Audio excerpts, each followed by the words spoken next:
She waited for me. I'm an overnight security guard for a large building and parking ramp. It's generally a really quiet job with a lot of free time, but occasionally I do have to kick out homeless people. It's a horrible part of the job, and I do my best to direct them to the next safest place to sleep. Most people are understanding, as they unfortunately go through this a lot. If anything, they want to vent, and I try to be an open ear. Our protocol is to ask them to leave, then if they don't, tell them to leave. And if all else fails, we have to contact police. I've only once gotten to that last step. It's important to note my general routine at work.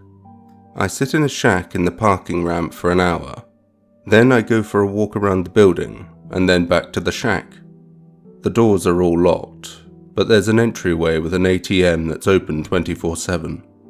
This is usually where I find people looking for a place to sleep. For more context, I'm a smaller woman and unarmed. On this night, there was a woman trying to sleep by the ATM. I followed protocol, and after the first 2 warnings, I had to contact police.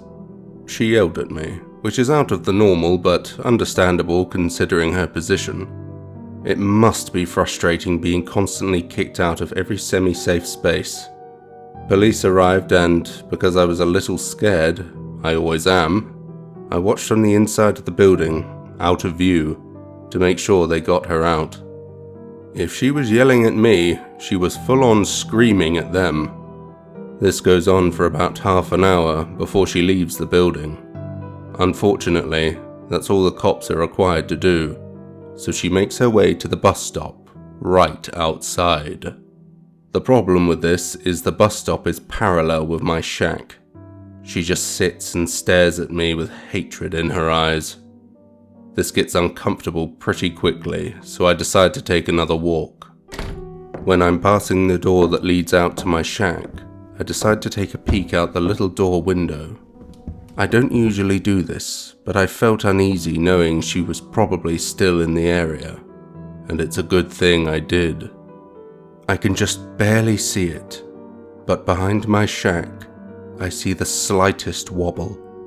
There she was, hiding right behind my shack. It's not a big thing, maybe a 10-foot cube made of large windows and metal right at the entrance of the parking ramp. I have no doubt she was waiting for me. I call the police and just keep watching from the little door window. While I'm waiting, she eventually lets out an angry scream, kicks the miscellaneous junk in front of the shack, and storms up the stairwell in the parking ramp. For an extra kick of anxiety, the floor above me had a broken door that wasn't locked at the time. Eventually, police get there, and after some harsh words, they get her to leave again. And this time, she walks off into the night. What really scares me was what I found on my next walk. There's a mirror next to the door I was watching her from. I couldn't see it from inside, but from this side it was obvious. She had broken the mirror and a large piece was missing. Maybe I've allowed my anxiety to build all this up in my head, but from my perspective, she had taken a large sharp object, hid behind my shack, and waited for me to walk up.